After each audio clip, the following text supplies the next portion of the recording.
Cette- Bienvenue à cette séance des jeudis de l'unification. Ce soir, nous aurons le troisième volet de l'étude de la pensée de l'unification avec Dr Laurent Ladouce, qui est chargé de recherche à la Fédération pour la paix universelle. Le chapitre qui sera étudié ce soir sera le troisième chapitre, donc le chapitre sur la nature humaine originelle, et qui sera suivi aussi par une étude, enfin une explication sur un peu certains des philosophes existentialistes que nous connaissons, dont nous avons entendu parler. Et voilà, je pense que nous aurons une conférence très intéressante de Dr Ladouce, et nous allons donc 30 minutes de présentation d'abord, ensuite on a 15 minutes avec des questions et questions-réponses, et nous reprendrons encore 30 minutes de deuxième présentation avec ensuite encore 15 minutes de questions-réponses. Voilà. Laurent, à toi. Merci beaucoup. Alors, je suis en... Bonsoir à tous. Merci de participer à cette troisième session. Voilà, je suis en partage d'écran maintenant. J'espère que vous voyez bien. Voilà. Alors, je vous rappelle ce programme. Donc, c'est la pensée de l'unification, l'enseignement donc philosophique du mouvement de l'unification qui a été élaboré par le Dr Lee pendant des années. Et ce soir, nous allons parler d'un thème assez peu étudié, en fait, dans la philosophie en général, sauf par les existentialistes, justement, et qui touche autour de ce qu'on appelle la condition humaine, parfois.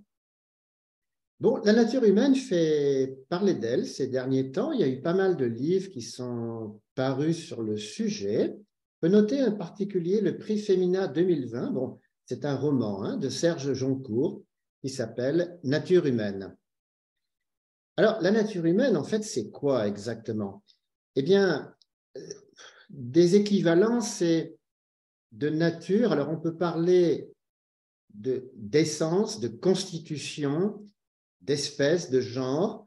Et donc, il y a des efforts pour classifier cet être très particulier qu'est l'être humain. Alors, on l'appelle Homo sapiens, voire sapiens sapiens, celui qui sait qu'il sait, parce que non seulement l'être humain a la conscience, mais il a conscience de lui-même. Homo faber, ça veut dire qu'il fabrique des outils. Homo religiosus, ça veut dire qu'il a des croyances.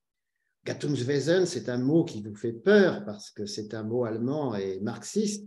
C'est la nature générique de l'être humain. En fait, ça revient, si vous voulez, à Homo faber ou Homo economicus. L'être humain serait essentiellement un travailleur. Souvenez-vous que Pascal parlait de nous comme un réseau pensant. Il voulait montrer à la fois la vulnérabilité de l'être humain et la force de sa pensée. Alors, il y a tout un courant de l'anthropologie qui essaye de comprendre l'essence de l'être humain. Certains disent que la nature humaine, ça renvoie plutôt, si vous voulez, à une condition, un état, un mode de vie. Et donc, certains ont dit, on ne peut pas étudier l'être humain tout seul. Au fond, c'est un animal social. On ne comprend vraiment l'être humain qu'en collectivité, animal social ou bien animal politique. C'est la définition d'Aristote. Et c'est vrai que la sociologie, l'ethnologie, la psychologie sont d'un grand secours pour nous aider à comprendre le phénomène humain.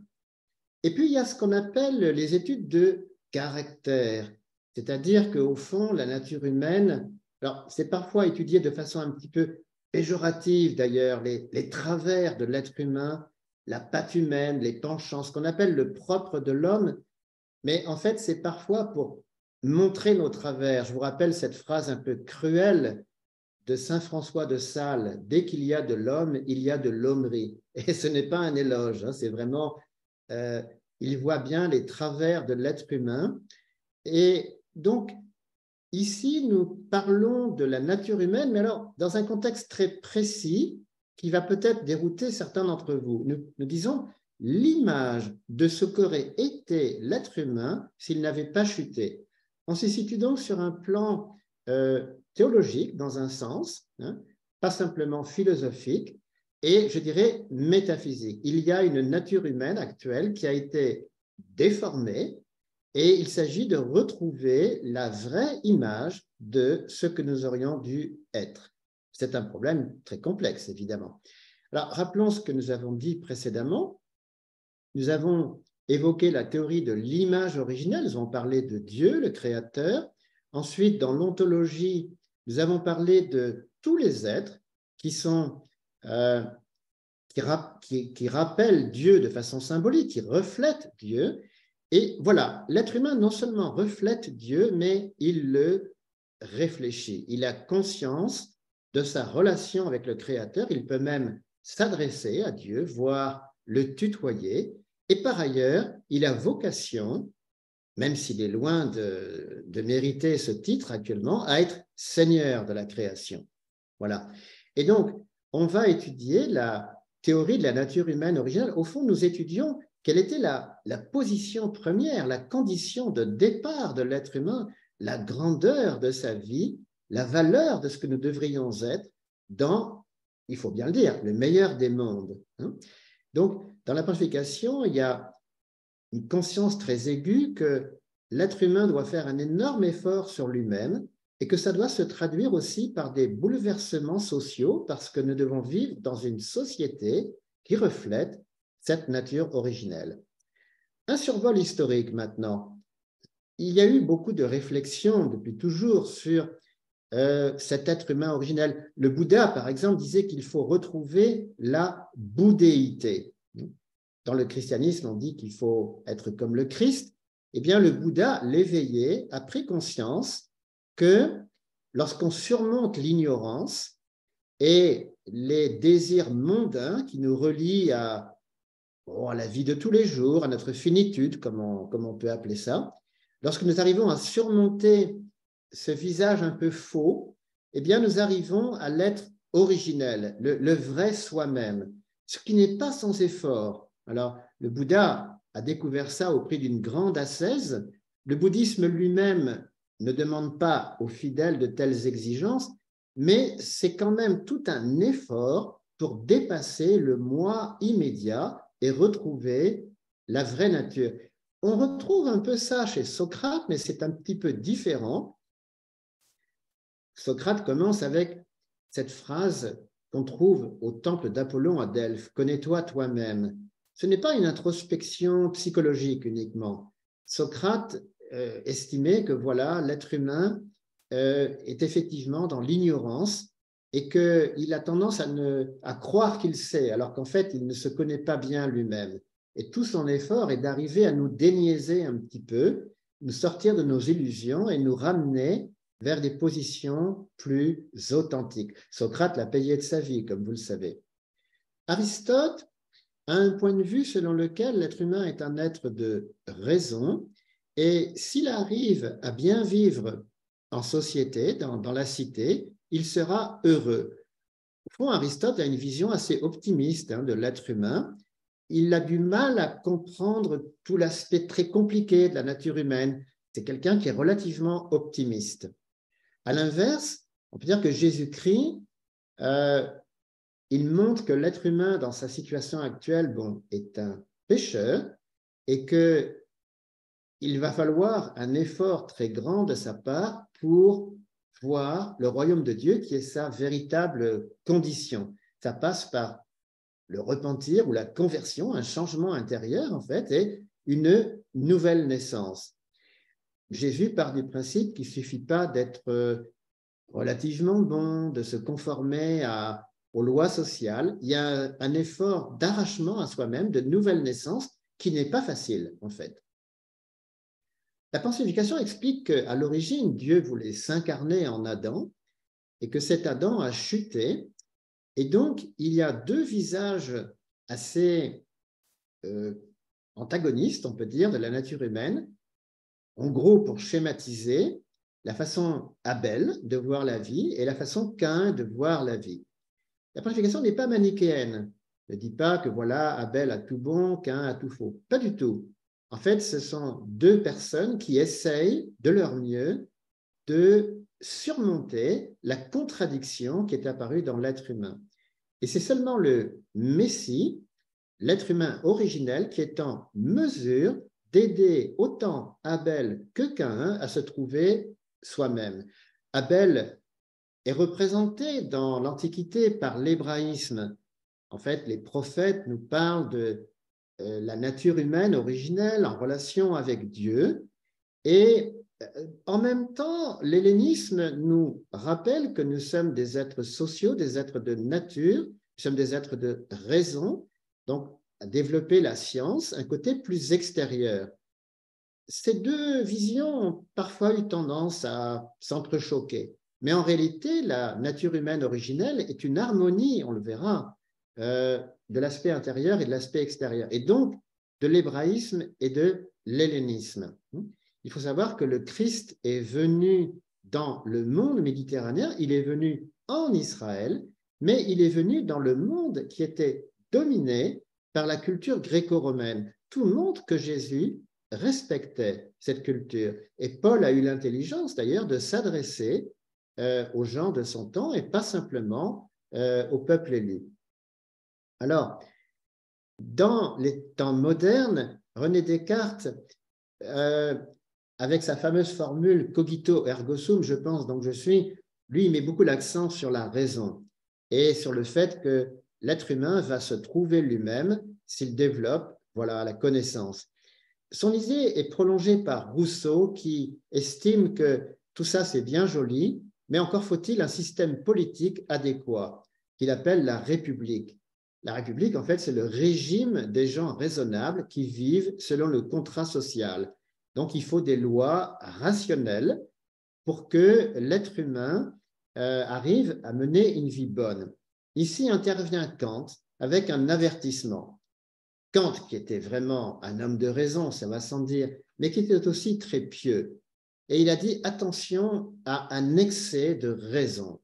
Lui-même, il a écrit la critique de la raison pure, la critique de la raison pratique, et il dit j'ai limité la raison pour faire place à la foi.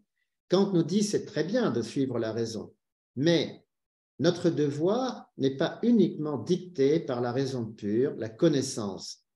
Même un homme ignorant, une personne très simple, connaît son devoir par sa conscience. N'a pas besoin d'avoir fait de grandes études pour savoir ce qui est bien et ce qui est mal. Ensuite, dans les temps modernes, il y a eu un philosophe majeur, un génie en fait, c'était un homme terriblement intelligent, Hegel.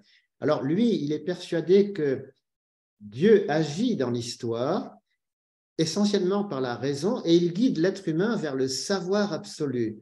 Hegel avait une vision très grandiose du savoir absolu. Il dit qu'on approche de l'époque d'une sorte de Pentecôte intellectuelle où les êtres humains seront ivres de savoir, ils seront éblouis, ils auront découvert toute la science et ils vivront à ce moment-là dans l'état de droit. Bon, Hegel était naïvement convaincu que la Prusse allait réaliser cet état parfait. Karl Marx a renversé totalement la philosophie de Hegel. On ne va pas rentrer vraiment dans les détails. Lui, il part du principe qu'il n'y a pas de Dieu, que l'être humain est le créateur de lui-même par son travail, qu'il s'est arraché à l'animalité en fabriquant des outils, en étant producteur par le langage aussi, et qui n'a absolument pas besoin d'un Dieu quelconque pour expliquer l'histoire humaine. Tout s'explique par la lutte des classes, par le matérialisme historique qui nous conduit inévitablement vers la société communiste. Et on sait que Karl Marx, en fait, a retourné la dialectique de Hegel. Bon, je sais que ça va un petit peu vite. Il existe de nombreux autres écrits pour parler de cela, en fait. Enfin, les théories existentialistes. Alors, le mot existentiel, on le trouve chez Kierkegaard, un philosophe danois. C'est un monsieur qui n'aime pas les systèmes. Lui, il revient à l'existence, à la subjectivité. Il dit, mais je suis le mieux à même de savoir ce qui se passe en moi.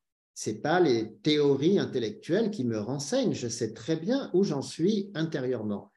Et donc, c'est un philosophe de l'angoisse.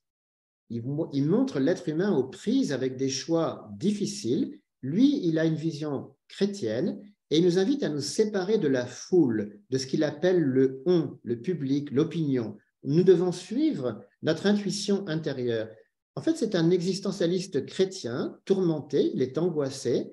Il sera suivi par d'autres existentialistes chrétiens, Karl Jaspers, Gabriel Marcel et Paul Ricoeur. Alors, vous allez me dire, mais moi, je croyais que l'existentialisme, c'était athée. Non, pas uniquement. Effectivement, il y a eu des existentialistes assez bruyants, Nietzsche et surtout Sartre, puisqu'en fait, on associe énormément en France l'existentialisme à ça, qui lui a une position athée.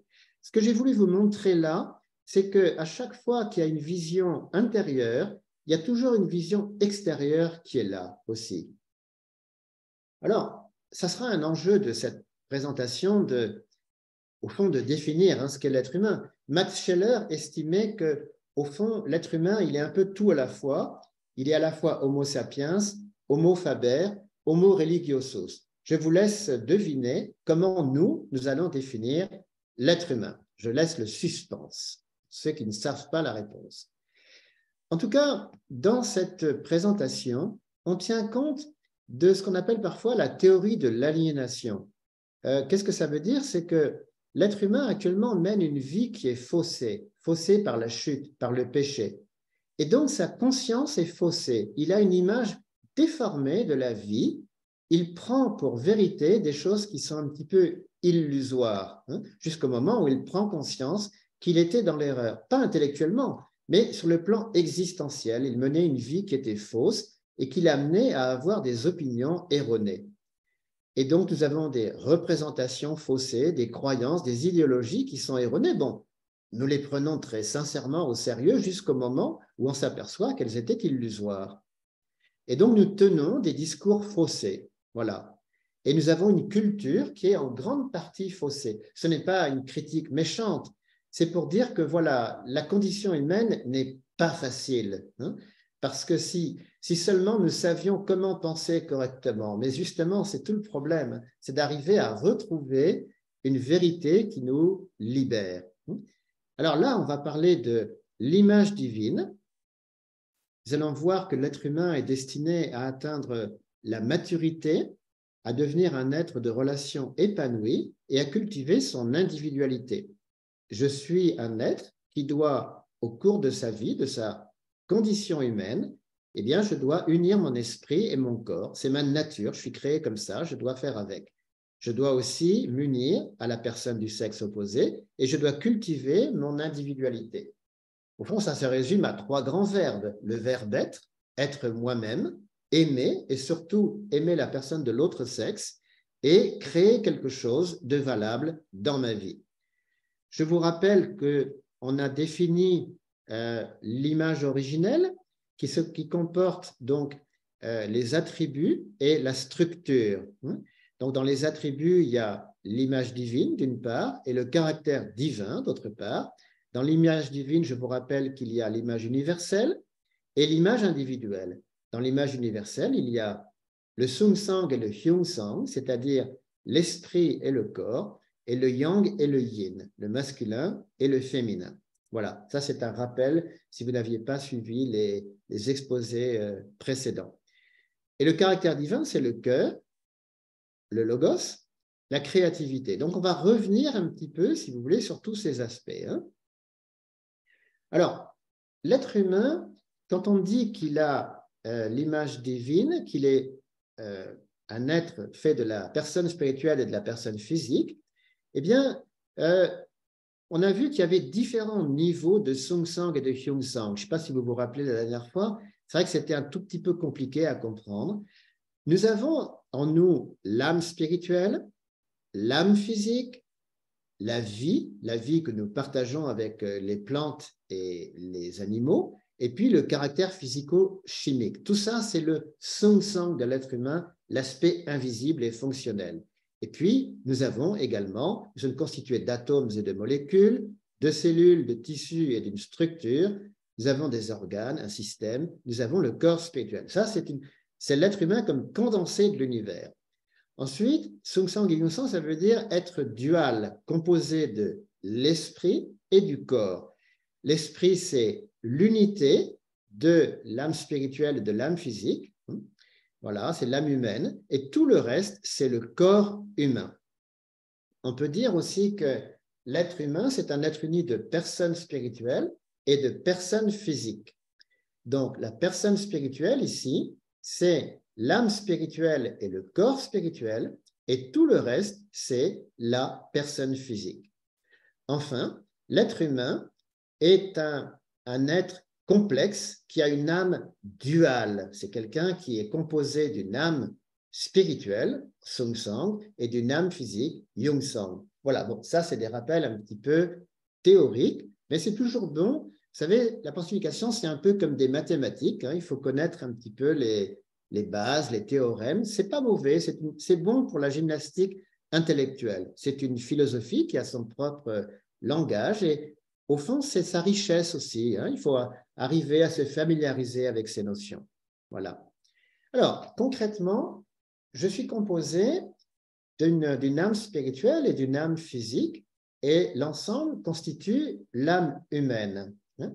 Alors, dans la pensification, nous avons une vision très équilibrée. Disons que l'être humain, c'est un être de désir, voilà. Nous avons un désir de vérité, de beauté et de bonté. Et en fait, il est assez complexe, ce désir, parce que d'un côté, nous recherchons ces valeurs pour notre propre joie. Hein. Chaque jour, j'essaye de comprendre, de m'informer. Je suis touché par la beauté, j'aime apprécier le bien. Mais aussi, j'ai un très grand désir, bien sûr, d'incarner ces valeurs pour la joie de Dieu, pour la joie des autres. Les enfants aiment faire plaisir à leurs parents, à leurs professeurs. Ils aiment se mettre en valeur. Nous voulons tous donner une bonne image, hein, incarner des valeurs spirituelles. Mais bien sûr, nous sommes des êtres de chair et nous avons également, bien sûr, des soucis de logement, d'habits, de nourriture. Et au fond, nous savons que la vie bonne, c'est un équilibre harmonieux entre les deux. Hein. Une personne équilibrée va s'efforcer de mener une vie spirituelle de qualité dans un environnement agréable. Hein. Certains ont préconisé une ascèse, un détachement total des biens de ce monde. L'être humain, au départ, n'a pas à se détacher de quoi que ce soit. Sa nature est bonne. Là aussi, il y a l'aspect de consommer, mais nous ne sommes pas simplement des consommateurs. Nous produisons aussi des choses matérielles pour les autres. Donc, en fait, chaque jour, nous devons examiner où nous en sommes dans cette harmonie. Il y a des jours où on a été un tout petit peu trop physique, peut-être. D'autres jours, on a peut-être été un tout petit peu trop spirituel. On a un peu négligé le plancher des vaches, si je puis dire. Donc, c'est bon de réfléchir à tout ça. En tout cas, il faut un équilibre, ça c'est certain, entre ce qui est lié au but, la finalité, le pourquoi de l'existence et les moyens. Tout montre qu'une personne qui vit simplement pour la matière, en fait, sent un grand vide. Hein. Elle a besoin, à un moment donné, de découvrir un sens à sa vie. Alors, passons maintenant sur l'harmonie du yang et du yin. Alors, dans la Bible, il y a un discours qui est graduel. On va commencer un peu par la fin. Ils deviennent une seule chair. Bon, l'être humain, c'est un être biologique et nous existons pour nous reproduire. Le masculin et le féminin, c'est parce que nous sommes des géniteurs. Hein, comme tous les animaux, nous sommes mortels, nous devons avoir des enfants. Donc, il y a cette injonction multipliée. L'être humain, c'est un être biologique, donc il y a la dimension sexuelle. Mais voici ce que dit la Bible. Il n'est pas bon que l'homme soit seul. Il lui faut une aide qui lui soit assortie. L'homme quitte son père et sa mère et s'attache à sa femme. Donc, ce n'est pas simplement l'union d'un mâle et d'une femelle, c'est l'union d'un monsieur et d'une dame. Ça se fait en société et il y a en fait une harmonie entre l'homme et la femme. Et puis, il y a un niveau presque mystique. Dieu créa l'homme à son image, à l'image de Dieu, il le créa. Hommes et femmes, il les créa. C'est-à-dire qu'au définitif, ce couple humain n'est autre que l'image du Dieu vivant. Ce n'est pas simplement l'union de deux chairs ou bien l'union de deux esprits, mais c'est vraiment une union sacrée, un pacte, si je puis dire, entre Dieu et le couple humain. C'est une vision très profonde, en fait, qui se trouve dans la Bible. Alors, les trois plans sont liés. Dans la pensée du révérend Moon, le plan cosmique, biologique, sexuel, reproductif, devenir procréateur, géniteur, avoir des descendants, le plaisir charnel, ça fait partie de la condition humaine. Il n'y a rien de mal à ça. Dieu l'a voulu ainsi. Au départ, la sexualité humaine devait être tout à fait saine, hein, et les organes sexuels assumaient leur rôle. Donc, la sexualité nous permet d'avoir un lignage. La vie de l'homme et la vie de la femme s'unissent pour avoir des descendants. Mais tout ça n'a de sens que si c'est fait dans un cadre d'amour. Hein. En fait, le lignage prend tout son sens lorsque le lien n'est pas simplement entre des procréateurs, mais des co-créateurs. Ils sont unis au plan de Dieu. Ils s'unissent librement. Hein. Et donc, il y a un plan psychosocial, un toi pour un moi, l'âme sœur, la moitié de l'humanité, le bonheur humain, ce que la langue grecque appelle philia, l'amitié entre l'homme et la femme. Hein, parce que finalement, c'est un compagnon de toute une vie, il y a la conversation, etc. Il y a beaucoup d'échanges, en fait. Hein, et donc, l'enfant aime sentir ce lien entre ses parents. Et puis, finalement, l'homme et la femme sont doués de conscience et, dans le meilleur des cas, ils sont co-créateurs, ils sont acteurs du plan de Dieu, si possible en toute conscience. Donc, c'est ce que la langue grecque appelle agapé, c'est un amour encore plus profond que philia. Ce n'est pas forcément un sacrifice total, au contraire, hein, c'est pour que Dieu soit vraiment présent dans le couple. Alors ici, la pensée de l'unification dit qu'au fond, le couple humain a trois grandes significations. C'est la manifestation de Dieu, c'est aussi la perfection de la création, c'est-à-dire que le couple est le microcosme et le seigneur du cosmos. Ici, vous avez une magnifique illustration de Caspar Friedrich, le grand peintre allemand. On connaît sa toile où on voit un homme seul sur une montagne. Ici, vous voyez un couple face aux éléments. Ça rappelle un peu le Titanic. Vous voyez, ils sont à l'avant du bateau face à l'océan. Ici, toujours du même peintre, un couple qui contemple la nature. Eh bien, en fait, l'homme et la femme, c'est la perfection de tous les yang et yin du cosmos, en fait. Hein. Et puis, l'homme et la femme, c'est aussi l'unification de l'humanité. La famille est un petit monde. Là, on peut citer le Coran. Nous vous avons créé d'un mâle et d'une femelle, et nous avons fait de vous des nations et des tribus pour que vous vous entreconnaissiez. Enfin, le couple humain, c'est la perfection de la famille. Le mari représente tous les hommes du foyer, hein, et la femme, toutes les femmes aussi du foyer. Je n'ai peut-être pas le temps de citer cette phrase du révérend Moon parce que je ne voudrais pas être en retard. On en arrive à notre image individuelle, qui est un don de Dieu. Il faut savoir que Dieu dote chaque être humain d'une image individuelle pour en tirer une joie unique et stimulante. Un être humain a une valeur infinie dont l'individualité unique donne une joie suprême à Dieu. Et Dieu l'aperçoit comme notre beauté céleste. Notre individualité, c'est plus qu'une originalité. C'est vraiment une source de... C'est ce qui donne de la joie à Dieu. On ne peut pas être conformiste, faire comme les autres. Hein. Chacun doit vraiment faire entendre sa petite musique tout à fait unique. Alors, notre individualité, elle est liée à notre apparence. Chacun a un visage, une voix, des empreintes génétiques qui lui sont propres, mais elle est aussi beaucoup liée au song-sang. Il y a notre comportement, notre manière d'être, et puis il y a aussi notre créativité. Hein. Et notamment, nous essayons de faire de notre vie une œuvre à part entière. Voilà. Alors, il s'agit de se distinguer, non pas pour faire le malin, pour voilà, faire l'original, pas du tout. C'est qu'en réalité, plus je développe mon individualité, plus je vais pouvoir servir de façon créative le but de l'ensemble. La société bonne, c'est celle qui encourage cet développement individuel, qui a confiance dans l'individu, mais en lui rappelant quand même ses devoirs sociaux. Hein. C'est ce qu'on appelle les sociétés ouvertes. Voilà. Et donc, la société ouverte va valoriser les talents individuels, essayer de les mettre vraiment en valeur. Hein. Alors, l'individualisme moderne est né au moment de la Réforme et de la Renaissance. Il y a un livre très intéressant de Andrew Spira, The Invention of the Self, l'invention du moi. Donc, connais-toi toi-même, la Réforme en parle et nous appelle à nous découvrir comme une personne vraiment devant Dieu. Et la Renaissance nous amène à nous découvrir plutôt comme individus raisonnables. La Renaissance met beaucoup l'accent sur la personne physique, habeas corpus, connais ton corps, le développement de la médecine, la liberté d'action, le droit, etc. Heureusement que c'est apparu. De nos jours, les individus ont tellement de liberté et de potentialité qu'ils n'avaient pas auparavant grâce au développement de la science.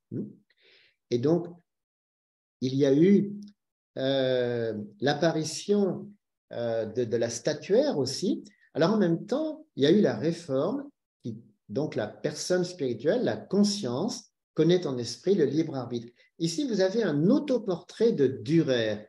Apparemment, c'est le premier artiste à s'être peint lui-même. C'était le premier à estimer que se représenter soi-même, ça a de l'importance. Il a réalisé 3 autoportraits de lui-même dans sa vie.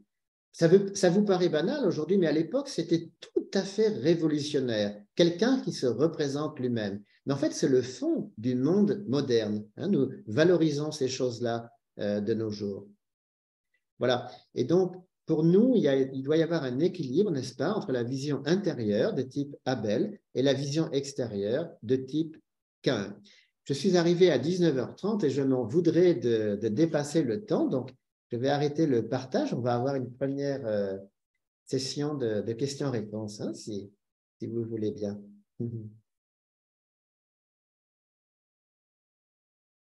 Ah, ton micro, oui. Merci beaucoup, Laurent. C'est très intéressant, beaucoup de concepts aussi très, je pense, très profonds, on le sent, mais vous avez sans doute des questions. Si vous avez des questions, levez la main ou alors, disons, parlez parce que peut-être que je ne vous vois pas tous sur mon écran. Y a-t-il des questions à Laurent sur ce qu'il vient de décrire?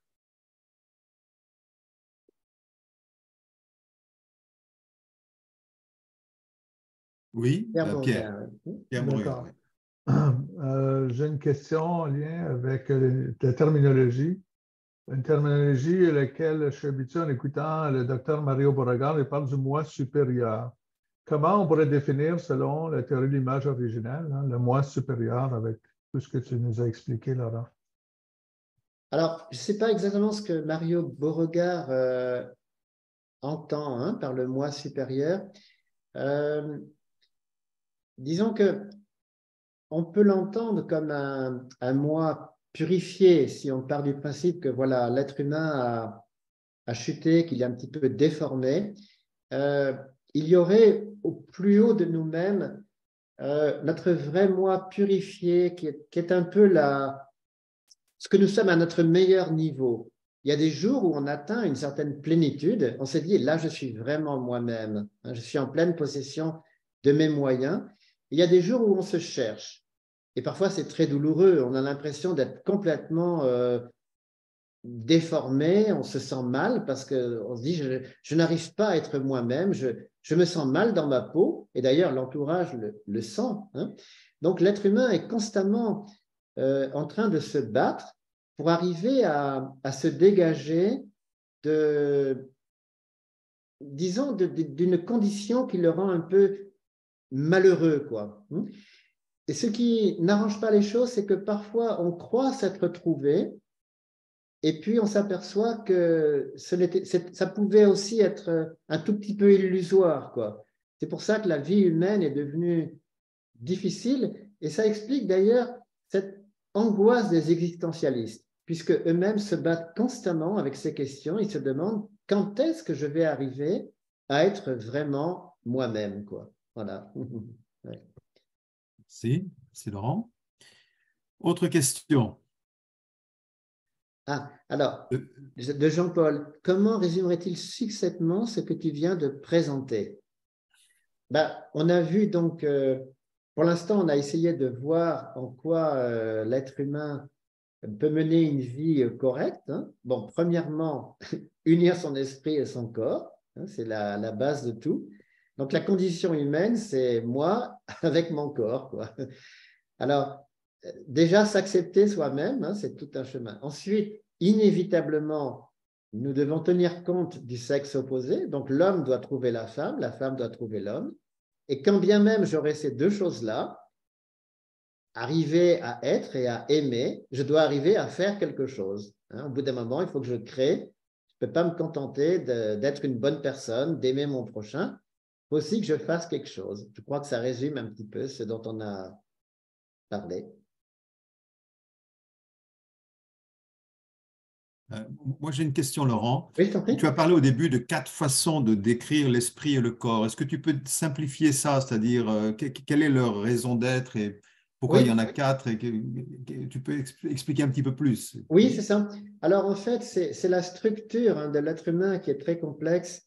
Euh, pour que le phénomène humain apparaisse, il faut un circuit euh, physique extraordinairement développé, hein, qu'on trouve déjà chez certains animaux supérieurs, le système nerveux, etc. Mais chez l'être humain, le nombre de connexions nerveuses est fabuleux, quoi. Et il s'est soutenu aussi par toute la vie chimique, etc. Alors, quand certains disent que l'être humain n'est que des hormones, des choses comme ça, c'est pas faux dans un sens, c'est une partie de la vérité, quoi.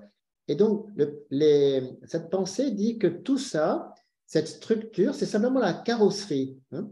Et il faut des circuits dans une voiture pour qu'elle fonctionne, pour qu'elle avance, hein. Mais donc, on ne peut pas résumer l'être humain à tous ses constituants, etc. Il faut comprendre le but et la finalité, hein. Mais il est certain que euh, la personne spirituelle ne peut s'exprimer que sur la base d'une personne physique qui est extraordinairement complexe, hein. Et on voit d'ailleurs la souffrance des personnes handicapées, puisque en réalité, elles sont face à un corps hein, qui est malade, et c'est donc très difficile pour elles de mener la vie d'une personne valide, quoi, disons, hein. Et donc, là, dans la société actuelle, nous sommes très, très sensibilisés à ces questions, je pense. Autre question?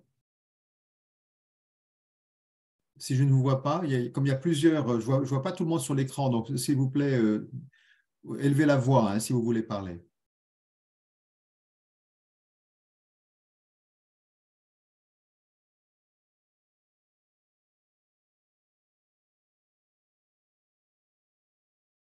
Moi, Catriona? Oui, Catriona, d'accord. bonjour. J'ai voulu demander si le cerveau et l'âme physique. Oui. Alors, Oui, oui, l'âme physique est présentée dans la pensification comme une sorte de super instinct animal. C'est aussi le métabolisme, etc. Donc, ce sont toutes les fonctions en grande partie inconscientes hein, qui sont là en nous. Donc, nous sommes un animal extrêmement sophistiqué et développé, hein. Et ce qu'il faut savoir, c'est qu'il y a très peu d'instincts chez l'être humain. En fait, certains disent que le seul instinct véritable, c'est de téter sa maman. Tout le reste chez l'être humain est acquis, hein. Et ça, c'est ce qui distingue totalement l'être humain de tous les autres animaux. Tout est apprentissage, en fait. oui. Même dans la sexualité, certains voient ça comme un instinct, en réalité, la partie instinctive de la sexualité elle-même est soumise au désir humain qui est beaucoup plus que simplement instinctif, hein. Personne qui vivrait une sexualité purement instinctive ne pourrait pas être heureuse, parce qu'en fait, la sexualité prend tout son sens dans une démarche d'amour, de libre arbitre, de conscience, et c'est à ce moment-là que l'être humain devient pleinement heureux, que le plaisir physique est lié à un plaisir plus profond. Mais je dirais, les moindres actes de la vie, même manger, par exemple, hein. Vous pouvez manger un bon repas, mais si vous êtes tout seul, quel intérêt, quoi? Vous pouvez vraiment vous sentir bien physiquement, mais si ça n'est pas lié à un accomplissement spirituel, ça reste superficiel, disons. Voilà. Merci. Merci. J'ai vu une question de Jean-Paul sur le célibat. Alors, attends une seconde, qui a été écrite. Comment comprendre le célibat dans certaines spiritualités alors que tu as insisté sur le mariage? Oui, ben justement, c'est lié à la chute, c'est-à-dire que de même qu'il y a un mal-être, l'être humain est mal dans sa peau, il a du mal à gérer ce conflit entre l'esprit et le corps. De tout temps, les êtres humains ont vu la difficulté d'aimer, c'est-à-dire que même si l'homme et la femme sont très attirés l'un par l'autre, le mariage est une chose extrêmement difficile. Alors, certains se sont dit, eh bien, il vaut mieux ne pas se marier. Alors, ce n'est pas vraiment un commandement absolu. Bon, Paul dit, par exemple, si tu maries ta fille, tu fais bien, si tu ne la maries pas, tu fais mieux. Et donc, ça a été un peu la position des catholiques. Hein. Alors, chez les orthodoxes, c'est plus complexe parce que certains prêtres peuvent se marier, mais les moines, non.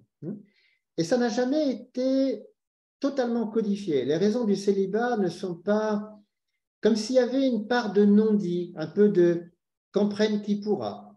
Finalement, certains comprendront que peut-être ils sont appelés au célibat. Alors, dans la purification, on dit que originellement, ce conflit tellement douloureux ne devrait pas exister. Il ne devrait pas y avoir de mal-aimé, de gêne, de souffrance entre l'homme et la femme. C'est quelque chose qui est lié justement à notre situation déchue et c'est extrêmement tragique. Et on ne peut pas échapper à ce problème par le célibat. Au contraire, il faut aller jusqu'au bout en fait du mariage. C'est vraiment la position que nous avons, quoi. Mais sans polémique, c'est-à-dire nous ne critiquons pas du tout la pratique du célibat, nous disons que voilà, c'est un état qui a eu beaucoup de valeur pendant un certain temps et que maintenant, il faut réfléchir à nouveau à ces questions, quoi. Merci. D'autres questions? J'avais vu une main se lever là. Lambert Eric, voilà. Eric? Tu es mieux, ton micro ne marche pas. On n'entend pas. Je vois que tu lèves la main, mais je ne t'entends pas. Alors, au passage, je salue tous nos amis qui se connectent depuis l'Afrique. Merci beaucoup à vous d'être là. Je sais que la connexion n'est pas facile. Ce n'est pas la même heure pour vous et nous sommes vraiment reconnaissants de vous avoir parmi nous. C'est gentil. Et bien sûr, je pense aussi à Pierre Beauregard au Québec. C'est ça. Il ne faut pas oublier Jean-Henri à Lille, hein? Il a une question en passant. Qui ça? Jean-Henri de Lille, il a une question. Ah, tu as une question, Jean-Henri? Vas-y, Jean-Henri, d'accord, vas-y. Ouais. J'ai marqué. Enfin, quand on parle de l'homme originel, cette notion d'origine, ça réfère au commencement, à un début, ou oui, alors, oui. j'ai pas fini ma question, oui. ou à un état. L'état originel, c'est un état qui réfère à la temporalité, à une époque, ou c'est un état, je dirais, intemporel, oui, éternel. Oui, oui. Alors, c'est les deux, en fait. C'est-à-dire que originel veut dire premier, pas simplement dans le sens temporel. Bon, nous disons que voilà, Dieu a créé un premier couple. Voilà, on remonte à l'origine. Mais en même temps, c'est la nature humaine la plus pure, la nature idéale, la vraie source, quoi. Et ensuite, nous avons pris des chemins très, très compliqués. Et voilà, nous essayons de revenir à la source. Alors, ce n'est plus temporel parce qu'on ne peut pas revenir, voilà, littéralement au début de l'histoire, mais nous devons retrouver, et c'est très compliqué parce que justement, l'être humain n'a jamais eu de modèle. Mais par exemple, le Christ disait ça, il disait il n'en était pas ainsi à l'origine. Il s'adresse aux pharisiens qui lui parlent de certaines lois que Moïse a établies. Jésus dit, oui, je connais ces lois, mais il n'en était pas ainsi à l'origine. Et il rappelle une loi qui n'est pas simplement juridique, mais qui est vraiment la volonté première du Créateur. C'est le propos de Jésus, quoi. Il y a quelques questions écrites aussi. Oui. Alors, l'homme est naturellement bon, la société le rend mauvais. Est-ce que la pensée de l'unification souscrit à cela? Pas totalement. En réalité, c'est un ping-pong perpétuel. Nous sommes des êtres tourmentés. Nous avons un mal intérieur et ça se projette en fait sur nos rapports sociaux. Enfin, nous en sommes plus ou moins conscients. Les principes divins dont sont tirés la position disent souvent que la société déchue est à l'image d'une personne dysfonctionnelle. L'être humain est un être malade et la société comporte certaines pathologies. inversement, et c'est très important, si je guéris moi-même, si je fais l'effort courageux d'ailleurs de devenir moi-même, eh bien je fais faire progresser la société. Une grande sainte a dit, toute âme qui s'élève élève le monde. Toute âme qui s'abaisse abaisse le monde. Donc chaque jour, je dois être très attentif et scrupuleux à la vie que je mène. Peut-être que des toutes petites conditions feront avancer la société, en fait. Voilà. Merci.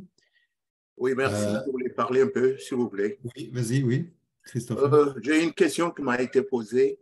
Je suis en train de réfléchir à ça. Est-ce que dans les pensées de l'unification, ils ont pensé à la création? Est-ce que Dieu avait créé l'homme stérile ou l'homme est devenu stérile qu'après le péché? Alors, c'est difficile de répondre à cette question. Ça nous entraînerait trop loin. En tout cas, cette question n'est pas traitée dans ce chapitre et je ne saurais pas vraiment répondre à cette question. Je te prie de m'en excuser du reste. Je suis désolé. Il est 46, on va peut-être reprendre. Une dernière question, c'est ça, oui, juste une Oui. dernière question, si on a une, puis après on va reprendre. Il y avait une requête des citations du révérend Moon, je ne sais pas, tu avais une citation? Ah oui, ben en fait, oui, mais ça prendrait un petit peu trop de temps. C'est déjà passé. Hein, vous aurez le PowerPoint ensuite. Je suis désolé, ce n'est pas toujours facile de trouver le rythme, mais je vous prie de m'en excuser. C'est une citation profonde, c'est vrai, j'aurais aimé la lire, mais je vous promets que vous aurez le PowerPoint ensuite. Alors on continue. Si vous voulez bien, on va reprendre alors. Oui, à toi, vas-y. Oui.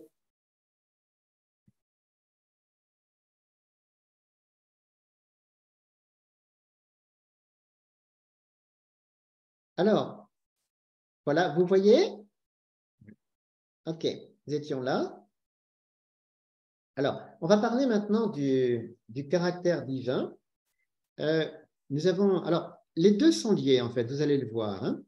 Je ne suis pas simplement un être donc, ayant l'esprit et le corps, homme et femme, avec une individualité. Je suis un être de cœur, un être de logos, un être de créativité. Vous allez voir que le caractère divin et l'image divine sont très liés l'un à l'autre. Et d'ailleurs, on le verra encore plus dans la théorie de l'éducation. Alors, nous sommes des êtres de cœur. Et ça va être très important parce que, justement, on va arriver à une définition nouvelle de l'être humain. D'abord, qu'est-ce que c'est que le cœur? Eh bien, on l'a défini déjà comme l'élan irrépressible de chercher la joie en aimant un objet. On ne peut pas contrôler le désir d'aimer, en fait. Alors, ce n'est pas une pulsion ou un instinct, et aussi, j'avais dit, ce n'est pas un manque. Au contraire, c'est un trop-plein. Le désir d'aimer est très fort, le désir de donner, en fait, d'exister pour l'autre. Alors, le cœur, c'est le centre, c'est le noyau de la personnalité, du caractère, et c'est l'essence de l'être humain. Et ici, donc, la pensification vient avec un point très, très fort en disant, au fond, l'être humain idéal, c'est homo amans, l'homme qui aime. Bien plus que homo faber, l'homme qui fabrique, ou bien homo sapiens. Si le propre de la nature humaine est la faculté d'aimer, alors nous devons établir une culture centrée sur le cœur. En réalité, c'est au cœur de beaucoup de questions actuelles. Les gens qui ont travaillé sur la conscience, et je pense notamment à Damasio aux États-Unis, ont dit que voilà, le monde occidental a abusé de la rationalité. Tout montre que les êtres humains sont des êtres. Alors, justement, c'est un peu trompeur quand on dit d'émotion, parce que le cœur, en fait, est beaucoup plus profond que les émotions. C'est la faculté exécutive de l'être humain. Ça veut dire quoi? Ça veut dire que le cœur guide activement l'intellect, le sentiment et la volonté. Le cœur, c'est le conducteur. Il a 3 chevaux à guider. Le cheval intellectuel, le cheval émotionnel et le cheval de la volonté. Et donc, c'est le cœur qui décide. C'est lui le patron. Ce n'est pas l'un des chevaux qui décide où il va. C'est le cocher, en fait. Voilà. Donc, le cœur c'est le centre des activités cognitives, affectives et connatives. Quand l'intellect a soif d'apprendre, le cœur lui dit, mais tu veux apprendre quoi exactement? Tu cherches quel type de vérité? Ça va servir à quoi tout ça? Si j'agis, le cœur dit, mais tu agis pour quel but en fait, hein? Si j'ai des sentiments, le cœur va me demander, mais ça sert à quoi tout ça? Le cœur, en fait, c'est la faculté qui décide et qui demande à toutes ces facultés-là de chercher les valeurs. Si le cœur s'aperçoit que ces facultés font un peu ce qu'elles veulent, le cœur va les rappeler à l'ordre, hein, en leur disant, mais ça sert à quoi toutes ces activités-là, hein? Ça nous mène où? Donc, le cœur demande à l'intellect de chercher le vrai et pas simplement à s'informer ou, je ne sais pas, à se distraire, hein? Il faut qu'on arrive à une vérité profonde, hein? De même, le cœur demande à la volonté de chercher le bien explicitement et au sentiment de chercher la beauté. Donc, le cœur éduque l'être humain. C'est mieux que ce soit fait par nous que par quelqu'un d'autre. Nous n'aimons pas être tout le temps dirigés par les gens, fais ceci, fais cela. Nous préférons écouter un cœur qui est plein de sagesse, hein, qui sait, avant même l'opinion des autres, ce qu'il doit faire. Le Révérend Moon a souvent parlé de ça, hein. Le cœur intuitif, la bonté du cœur de l'être humain, suivre son cœur. Ça ne veut pas dire faire ce qu'on veut, être tout le temps dans l'intuition, je sais mieux que tout le monde. Mais en réalité, on doit d'abord consulter son cœur constamment, en fait, hein. Et donc, nos activités doivent se lier à une culture du cœur, hein, qui est équilibrée. Il ne faut pas que l'aspect intellectuel domine la société ou l'aspect des bonnes œuvres ou l'aspect esthétique. Tout ça doit fonctionner ensemble, hein. Donc, on le voit bien, les parents ne doivent pas mettre tous les œufs dans le même panier. C'est bien de s'intéresser aux prouesses académiques des enfants, mais il faut aussi qu'ils fassent du sport, de l'art, hein. Il faut qu'ils aient des activités associatives. Donc, les parents eux-mêmes sont très concernés de développer ces facultés chez leurs enfants. Si un enfant est très doué sur le plan intellectuel, le parent va toujours se dire, oui, mais est-ce que mon enfant a aussi une conscience morale? C'est ça qui me préoccupe aussi, quoi. Vous voyez? C'est important, hein, c'est d'avoir cet équilibre, quoi. Alors, le propre de l'être humain est d'agir par amour, hein. Et là, on arrive au logos, c'est-à-dire que quand nous décidons d'aimer, ce n'est pas n'importe comment, il y a certaines lois. Chez nous, le libre arbitre s'harmonise avec la loi naturelle et éthique, qui est de l'ordre de la nécessité, dans la poursuite des valeurs et de la joie. On avait défini le logos comme raison-loi. C'est l'unité du libre arbitre et de la nécessité. Il faut savoir qu'un être humain originel n'agit jamais de façon arbitraire ou licencieuse, c'est-à-dire faire n'importe quoi en cédant à des caprices, des passions, des humeurs, une pression. Alors, le logos est raison-loi, ça veut dire que en moi, il y a le libre arbitre et la raison est à l'œuvre, hein. Et je vais suivre volontairement un certain nombre de lois que je me donne. Je prends l'exemple de quelqu'un qui veut apprendre le piano. Bon, ben, il va devoir se mettre au solfège, il va devoir respecter cet instrument. Dans n'importe quelle discipline, qui est une manifestation du libre arbitre, du je veux, vous avez un je dois aussi. Il y a des règles. Vous voulez jouer au football, c'est parfait. Bon, les règles ne sont pas non plus très compliquées au football. Ce n'est pas un sport extrêmement cérébral, hein, mais il y a quand même quelques lois. On ne fait pas n'importe quoi. Bon. Et donc, dans tous les sports, il y a aussi des règles. Et puis après, quand vous suivez le jeu, tout a l'air très spontané, mais en fait, les joueurs suivent des règles. Voilà. Alors, dans la nature, la loi domine, hein, et la conscience et la vie sont... Enfin, il y a peu de libre arbitre chez les êtres de nature, mais dans la société humaine, il doit y avoir un équilibre entre la raison et la loi. Les sociétés les plus ouvertes ne sont pas des sociétés excessivement légalistes. C'est-à-dire que les sociétés ouvertes, il y a un certain nombre de lois, mais surtout, on compte sur l'aspect raisonnable de l'être humain. Il doit savoir à peu près ce qu'il veut faire. C'est ce que Tocqueville appelait les habitudes du cœur. Il avait remarqué qu'aux États-Unis, les gens sont respectueux du droit et de la loi, mais en réalité, c'est parce que déjà, ils sont plus pieux qu'en Europe. Ils participent beaucoup à la vie associative. Il y a une société civile qui est très dynamique. Ça avait énormément frappé Tocqueville. Les gens s'assument et ils n'aiment pas être dirigés par les autres. Ils veulent que ça vienne d'eux-mêmes. Et donc, Tocqueville avait salué ce mode de vie de nos cousins d'Amérique. Voilà. Alors, la liberté et la nécessité œuvrent en tandem pour la réalisation de l'amour vrai et en vue de la joie. Sans la perspective de l'amour vrai et de la joie, la liberté et la nécessité n'auraient pas de sens. Alors, nous sommes des êtres qui devons unir la liberté de l'esprit, le libre arbitre, et la liberté du corps, la libre action. Dans la langue anglaise, on distingue I may, le licite, et I can, le possible. J'ai la permission de faire quelque chose et j'ai la possibilité de faire. La plupart des langues, l'allemand aussi distingue les deux. En français, c'est moins clair, on dit « je peux le faire ». Alors, le libre arbitre, c'est l'union harmonieuse de l'émotion et de l'intellect. Si vous jouez du piano, encore une fois, au départ, c'est parce que vous avez un désir, et puis vous allez apprendre cet art. Mais supposons que vous vouliez apprendre le piano, mais vous n'avez pas l'instrument. Donc là, vous ne pouvez pas jouer. Vous voudriez le faire, mais on vous dit, désolé, aujourd'hui, il n'y a pas de piano, il n'est pas là, quoi. À ce moment-là, le libre arbitre est stérile, il ne peut pas se manifester.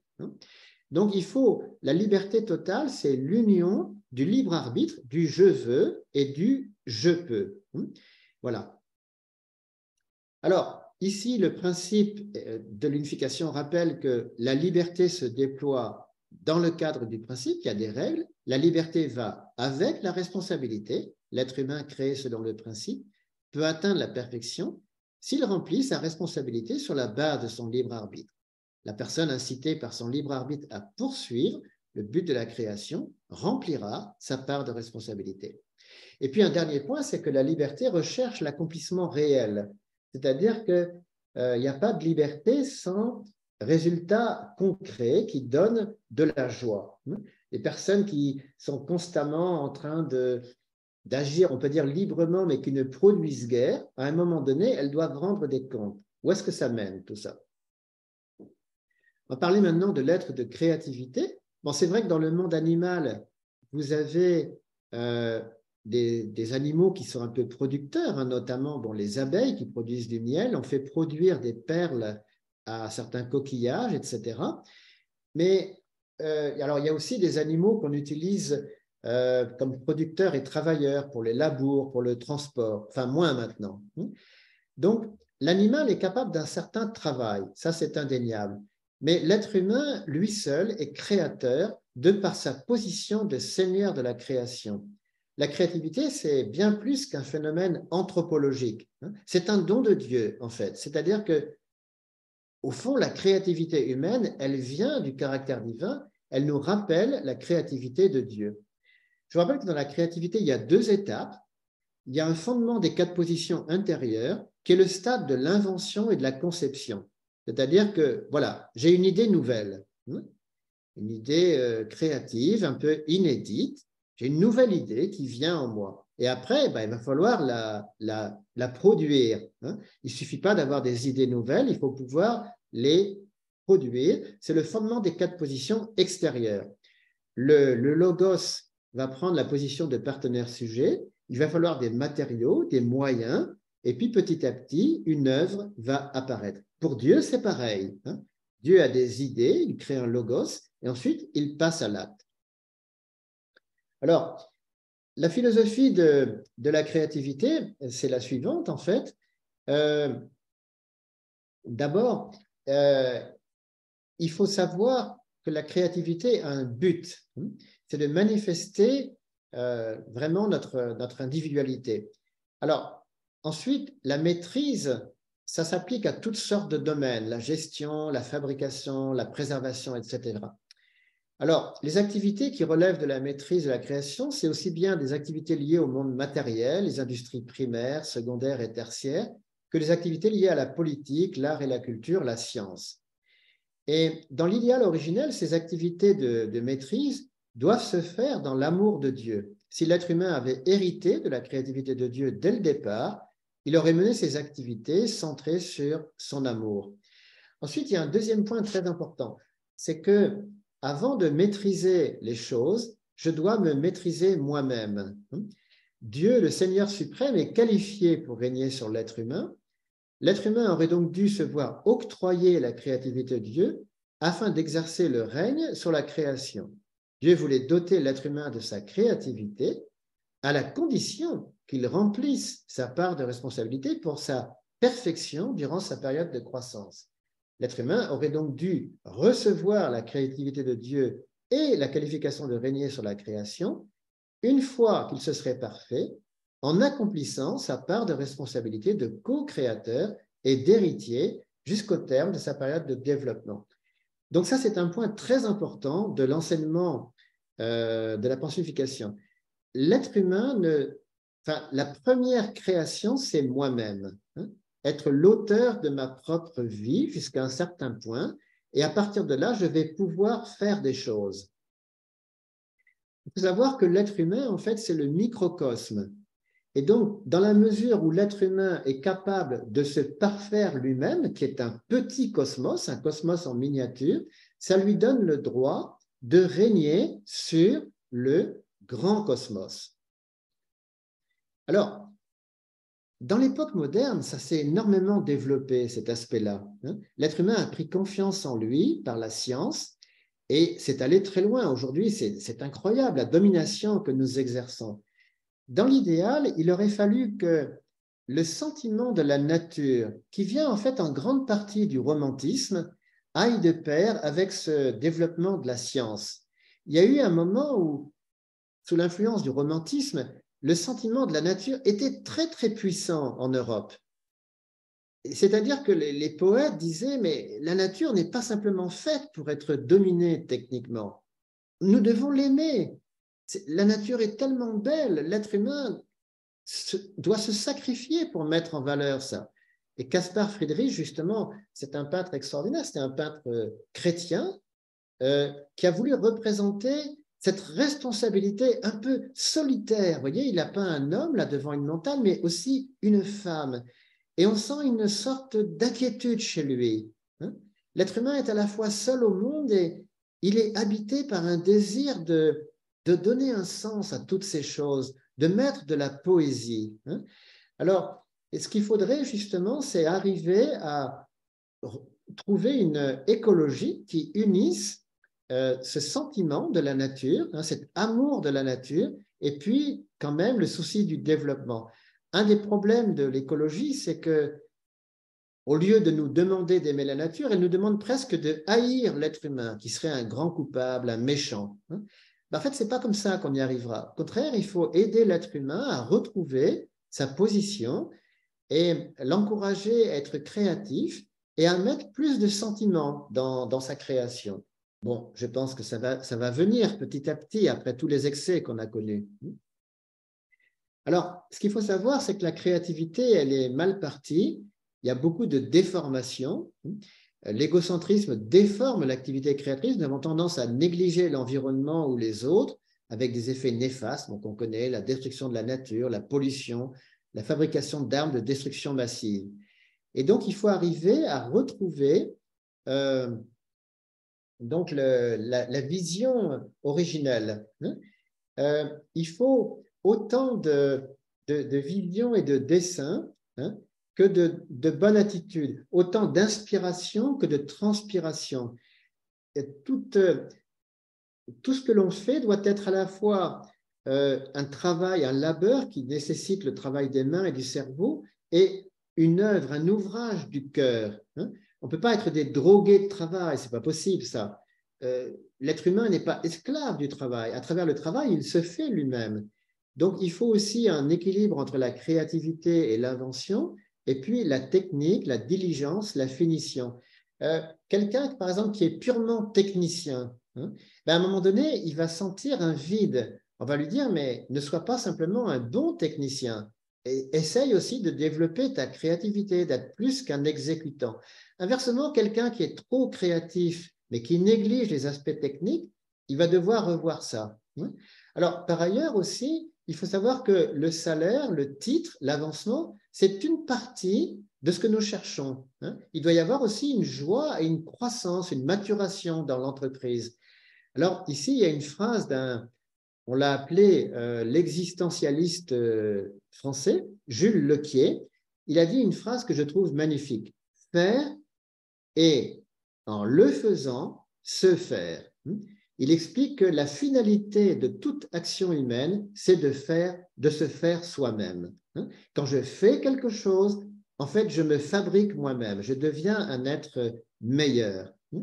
Donc, dans la créativité, le verbe être, incarner et le verbe penser sont aussi importants que le verbe faire. Il n'y a pas d'activité créatrice sans une volonté d'incarner quelque chose, de personnifier son œuvre et aussi de la penser.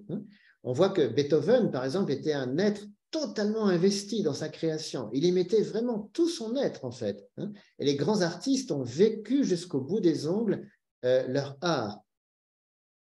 Alors, on va parler un petit peu de lettres de position. La dernière fois, il y avait des questions un petit peu là-dessus, mais on va revenir un petit peu. Nous existons dans les positions de partenaire-sujet et de partenaire-objet. À la naissance, nous commençons comme un enfant, dans la position de partenaire-objet vis-à-vis de nos parents. Après avoir grandi, nous devenons nous-mêmes parents et sommes dans la position de partenaire-sujet envers nos enfants. Dans la vie sociale aussi, on part d'une position basse pour s'élever graduellement dans la hiérarchie. D'abord en position de partenaire-objet, l'être humain gravit les échelons vers la position de partenaire-sujet. Donc on doit avoir une position objet et une conscience de partenaire-objet.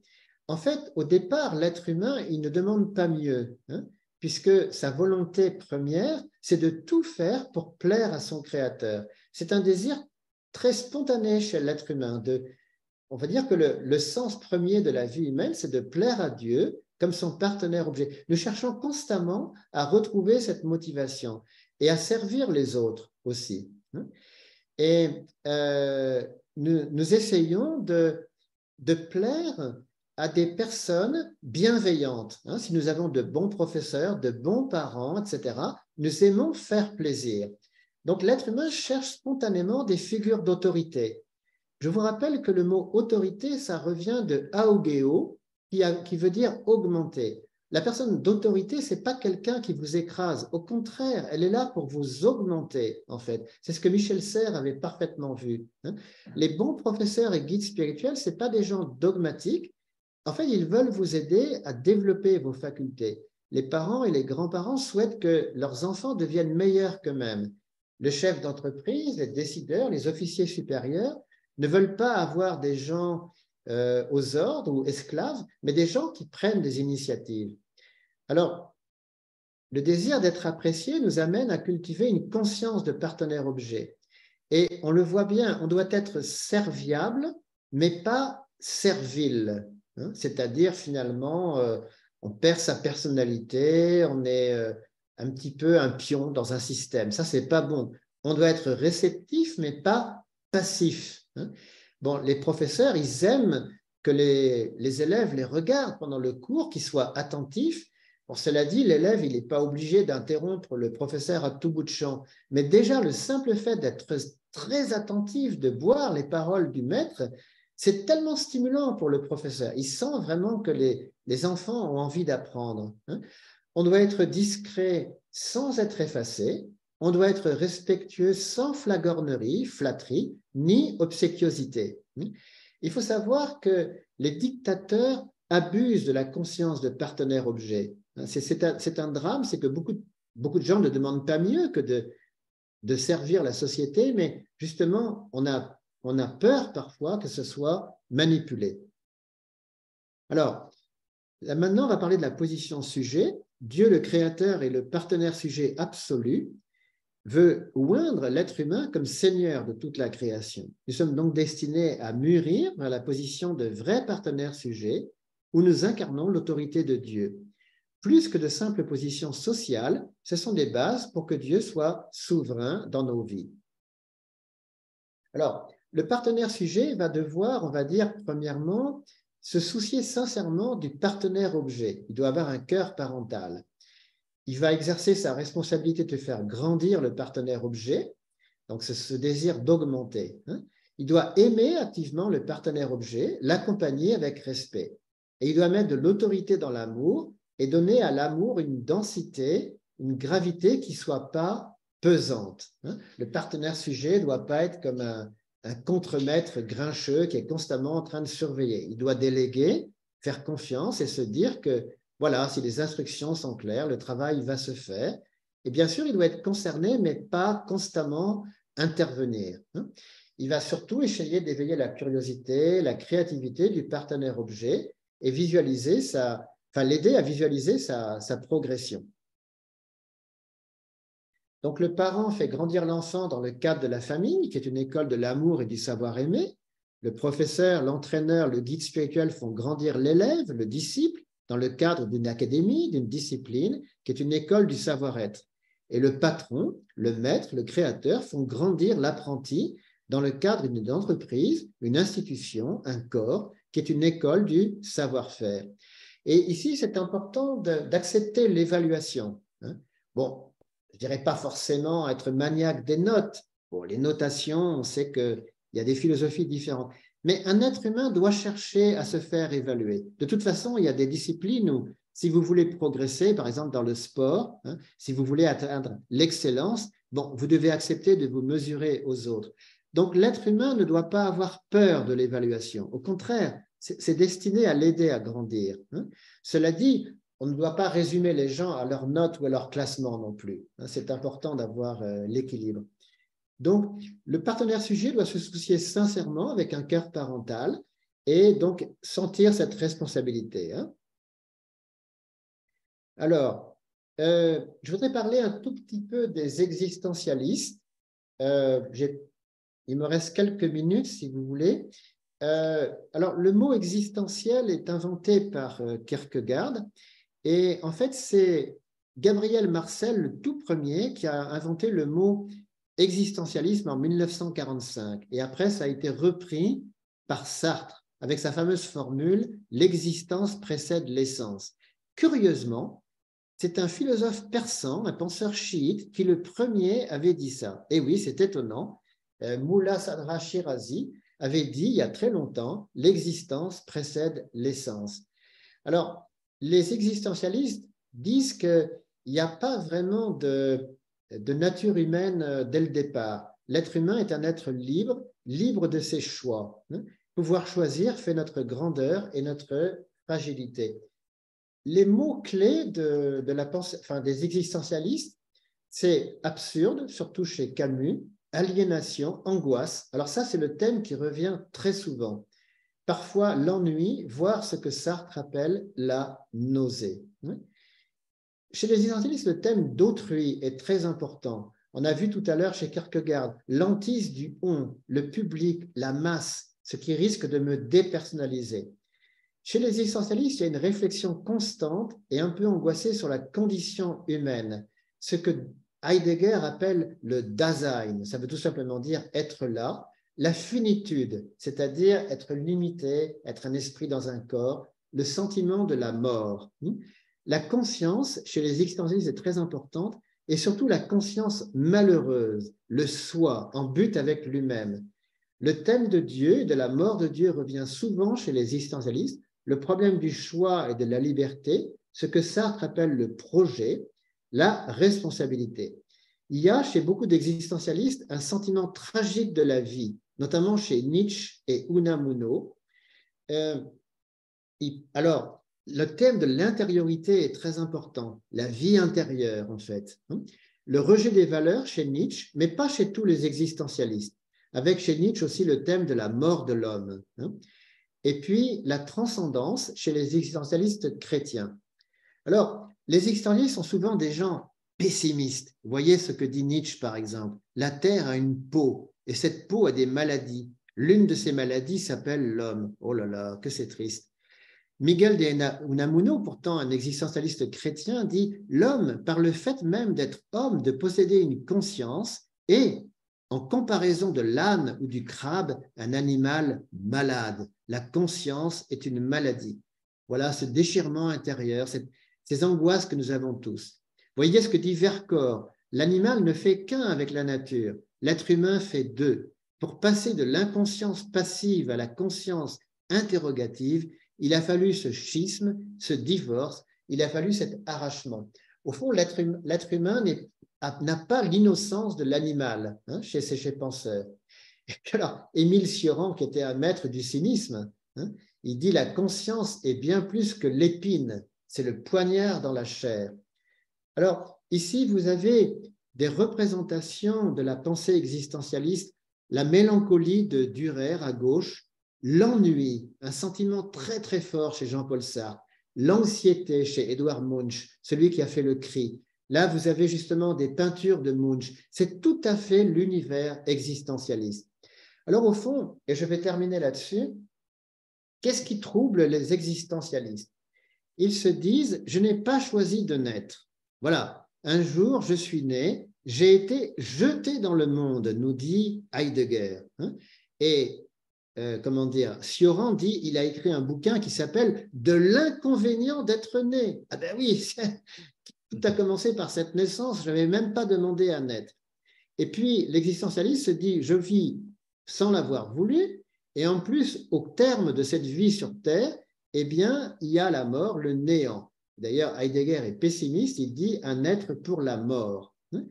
Mais de plus, les existentialistes vivent très mal la relation compliquée entre l'esprit et le corps. Ils se sentent toujours gênés par ce corps qui est là, mais à la limite, il y a aussi un schisme à l'intérieur même de la conscience. Ils ont l'impression que la conscience est constamment en train de me juger, et chez les existentialistes chrétiens, il peut y avoir même une sorte de peur de Dieu. Dieu est un juge absolu qui est constamment là pour me regarder. Mais alors, les existentialistes, pour Sartre, par exemple, pour lui, l'enfer, c'est plutôt les autres. Lui, il est très content d'être dans un sens qu'il n'y a pas de Dieu. Il s'en réjouit. Il dit, bah voilà, je suis libre. J'ai mon esprit et mon corps. Bon, il y a la mort à la fin de la vie, mais ce n'est pas grave. Lui, ce qui le gêne, c'est l'existence d'autrui. Parce qu'il dit, voilà, constamment, autrui me juge. Il me met une étiquette. Et moi, j'ai un projet de faire ceci et cela, mais autrui me met dans des cases, des étiquettes. Il passe son temps à me chosifier. Et Sartre, d'autre part, est assez pessimiste puisqu'il dit, voilà, je suis condamné à être libre. Une fois que j'ai fait un choix, je ne peux pas revenir en arrière. Voilà, c'était juste pour vous présenter brièvement quelques-uns de ces penseurs dont vous avez entendu parler. On ne va pas rentrer dans les détails, mais c'est pour vous dire comment eux, ils lisent un peu la condition humaine. Je vous prie de m'excuser, j'ai dépassé de 3 minutes mon temps de parole. Merci beaucoup pour votre attention. Bon, merci beaucoup. 3 minutes, on aurait même pu en avoir un peu plus, c'est pas grave. Mais on va continuer à travers les questions. Alors, si vous avez des questions à Laurent pour approfondir certains points, allez-y, voilà. La parole est à vous. Levez la main ou alors exprimez-vous.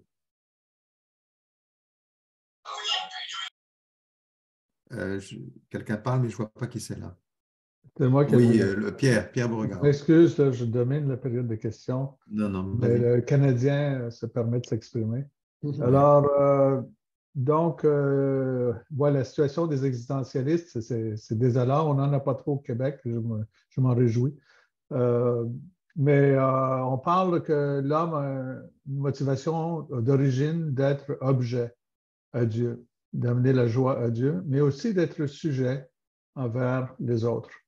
Donc, j'aimerais savoir qu'est-ce que Laurent veut commenter en lien avec un petit passage du discours de Sun Myung Moon du 1er août 1996 qu'il connaît bien.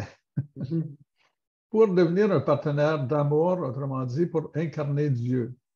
et donc être un bon sujet et en même temps, ben, forcément être un bon objet à Dieu. Il dit, Dieu veut un partenaire d'amour ainsi centré sur l'endroit où mari et femme deviennent un de par leur organe sexuel. Dieu veut se manifester et nous rencontrer. Voilà. Dieu veut un partenaire d'amour. Oui, justement, alors ça, c'est le centre même de la condition humaine. Du point de vue de la pensée de l'unification, l'être humain a rendez-vous avec Dieu au centre du cosmos et ce rendez-vous est en couple. Donc là, dans cet enseignement, on a dit, ben, l'être humain, il est quand même pas malheureux, zut.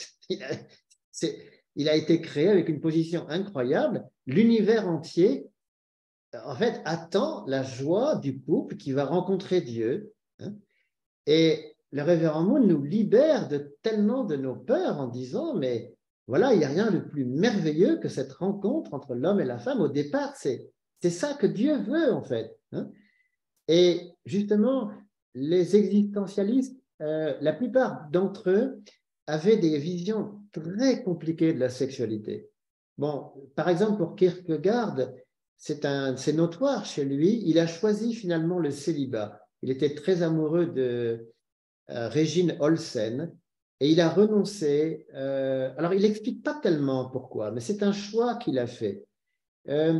Sartre a une vision. Alors, il a des passages très profonds sur les rapports sexuels, Sartre, et Simone de Beauvoir aussi. Mais c'est une vision très pessimiste, en fait. Et c'est une profondeur qui nous enferme, en fait, dans la solitude. Hein, parce que, justement, il n'y a pas de transcendance. Et donc, ça les amène dans des contradictions absolues. Par exemple, Simone de Beauvoir dit « Le couple heureux réalise l'absolu ». Ben, moi, je veux bien, mais comment ils font s'ils ne croient pas en Dieu? C'est bizarre comme attitude, si vous voulez. Et alors, la plupart des existentialistes, justement, c'est un des domaines où ils ne sont pas à l'aise. C'est vraiment un domaine… Alors, par ailleurs, on peut dire qu'ils ont un regard profond sur ces questions. Ça, c'est vraiment très intéressant. Ils ont posé des questions véritables, mais sans trouver les réponses. Je pense que les réponses du révérend Moon c'est vraiment du pain béni, justement, pour les existentialistes sincères. Ils se sont posés des questions tellement justes, en fait, et je pense que la réponse vient à notre époque. J'en suis convaincu. Tous les tourments que l'on a éprouvés pendant des siècles, à mon avis, trouvent leur réponse. Merci Laurent. OK, une autre question? Levez la main ou levez la voix.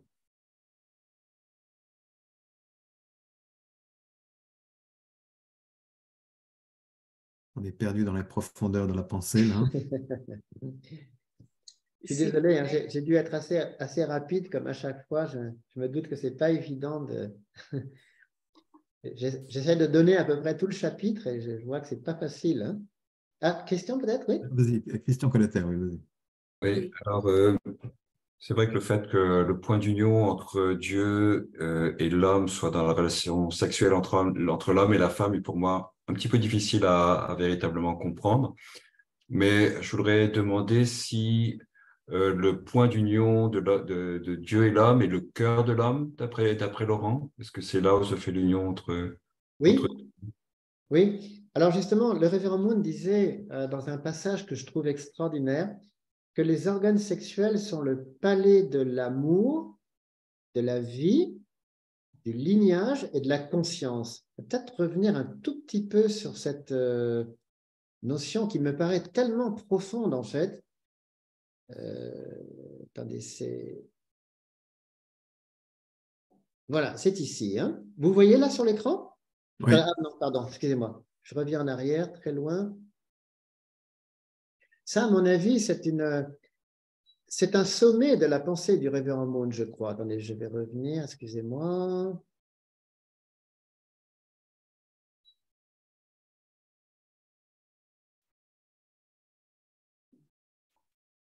Oh là là, voilà, j'y arrive. Voilà. Donc, voilà, le révérend Moon dit que l'union de l'homme et de la femme, c'est là où l'amour, la vie, le lignage et la conscience ne font plus qu'un. Hein. Au fond, pourquoi y a-t-il homme et femme? bien, pour que Dieu se manifeste en plénitude, Dieu a rendez-vous là où l'homme et la femme vont ne faire qu'un, spirituellement et physiquement. Donc, à un moment donné, ça implique l'acte sexuel, pas forcément suivi de procréation, mais ne l'excluant pas non plus. En fait, l'homme et la femme sont déjà co-créateurs par le simple fait de se rencontrer devant Dieu. C'est un peu le sanctuaire principal, ce que le révérend Moon a appelé le saint des saints parfois. Il dit que le corps humain, c'est le saint, et les organes sexuels, le saint des saints. Bon, il est vrai que les organes sexuels, les terminaisons nerveuses sont très sensibles, ça c'est un point aussi qui est très important. Et puis, quand il y a un véritable amour entre un homme et une femme et la présence de Dieu, eh bien, il y a toute une poésie qui s'établit à ce moment-là. Et dans l'idéal, c'est le moment propice, justement, pour avoir des enfants. Les enfants, en fait, sont les témoins de l'amour entre papa et maman. C'est pour ça que les enfants veulent voir, ils sont heureux de voir que leurs parents continuent de s'aimer, parce que l'histoire continue. Si l'enfant sent que ses parents ne s'aiment plus, il est triste, en fait, parce que c'est un peu comme si sa raison d'être était moins évidente dans un sens. Alors, personnellement, je trouve que ces intuitions du révérend Moon là, sur le lien entre le lignage, la vie, l'amour et la conscience, c'est prodigieux, en fait. C'est tellement profond, je ne sais pas si j'ai bien réussi à l'expliquer. Peut-être que certains le feraient beaucoup mieux que moi, j'espère en tout cas. Mais voilà, je pense que c'est quelque chose qui est très important. Oui. Merci. Merci Laurent. Il y a une autre question qui est posée ici, enfin qui est écrite, de Isere Balogun. Oui. J'ai cru lire et entendre que l'égocentrisme détruit la créativité. Comment cela se peut-il? Alors, oui, j'en ai parlé un petit peu. La créativité, au départ, elle doit exprimer l'individualité, l'originalité, mais pas d'une façon narcissique. En fait, je veux plaire à Dieu parce qu'il m'a donné cette grâce, ce génie, si je peux dire, et en plus, c'est pour les autres.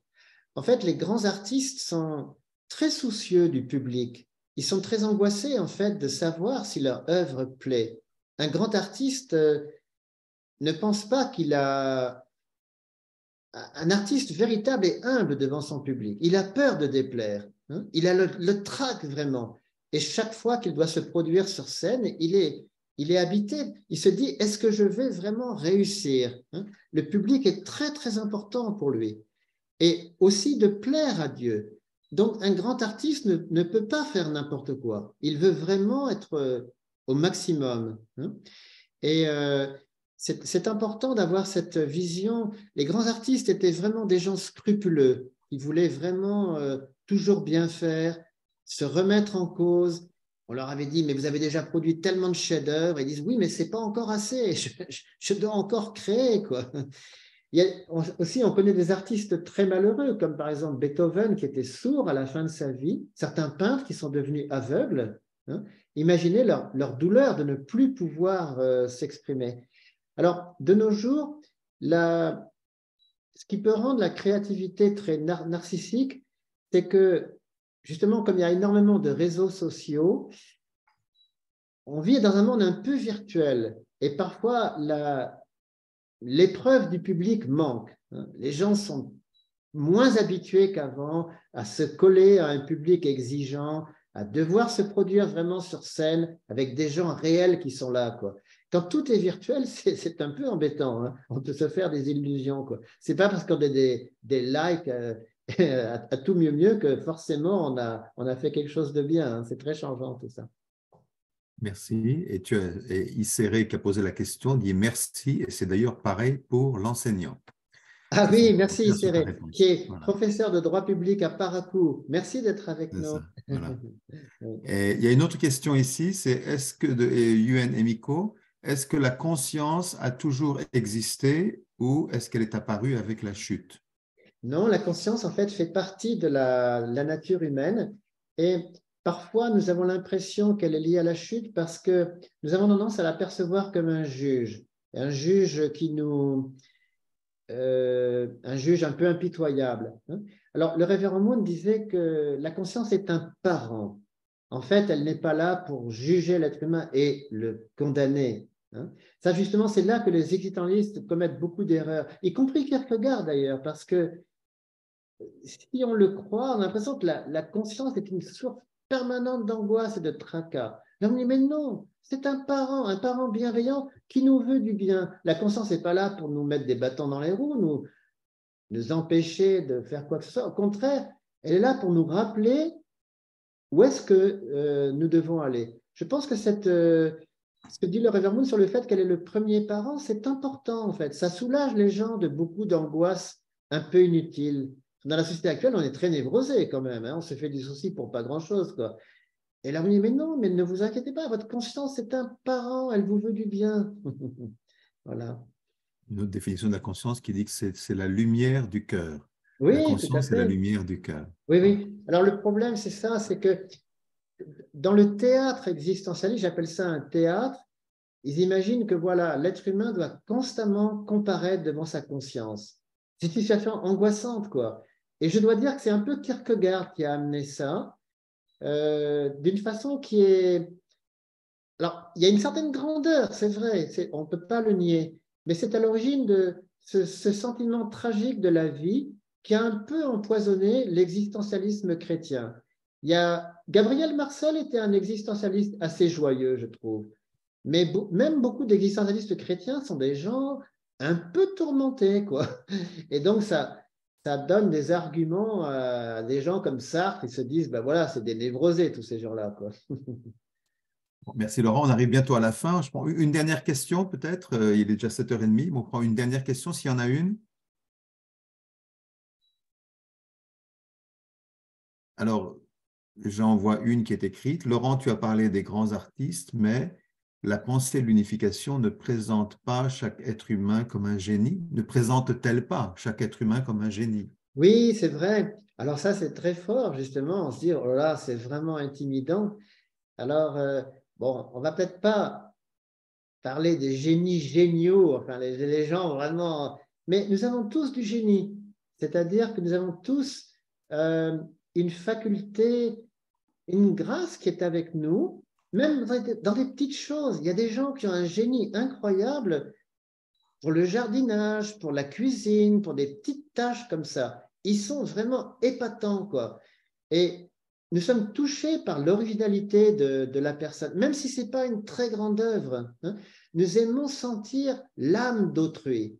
Et ce qui nous plaît dans les rapports humains, c'est justement tout ce que la personne a d'original, qui sort un peu de l'ordinaire, quoi. Un côté, alors un peu fou parfois. Hein. Ce que nous aimons chez autrui, c'est aussi son caractère un peu excentrique, ses manies, etc. Parce que ça nous divertit, en fait. Hein. Nous aimons vraiment que les gens soient spontanés, qu'ils expriment vraiment ce qu'ils sentent, quoi. Bien, merci beaucoup Laurent. Tu as déjà beaucoup de merci ici qu'on peut lire. Merci Laurent, la pensée de l'éducation est très inspirante. Merci infiniment. Bravo Laurent pour ce cours magistral sur les réponses enrichissantes. Enfin bref, tout le monde est, Oh ben moi, j'ai très vraiment honte, remerciant parce que, comme je l'ai dit tout à l'heure, rencontre. j'ai tellement peur de mon public. C'est ça, oui. Merci de m'encourager, mais artiste. c'est vraiment pas mérité. Je suis désolé. Alors, dis-nous Laurent, la prochaine fois, tu nous convoques quand et ce sera quel sujet? Alors, je ne me rappelle plus exactement la date, c'est fin mai et ce sera sur les valeurs. Sur les valeurs. Voilà. Alors, n'hésitez pas à m'envoyer plus de critiques que de louanges, ça m'aide beaucoup. Donc, dites-moi là où je suis encore pas à la hauteur, quoi, parce que je veux vraiment chercher à m'améliorer. Hein. Donc, n'hésitez pas à envoyer des critiques bien argumentées. Ça m'aidera beaucoup, je vous assure, quoi. Oui. Et tu mets ton PowerPoint à la disposition des... Oui, je vais l'envoyer très, très rapidement à tous ceux qui tous ceux qui sont. Je vous remercie du fond du cœur pour votre présence et l'interaction. Ça me touche beaucoup. Oui. Très bien. Ben, écoutez, merci beaucoup. Merci Laurent. Merci à tous. Et puis voilà, nous vous souhaitons une bonne fin de semaine, une bonne fin de mois et à la prochaine fois. Allez, merci à tous.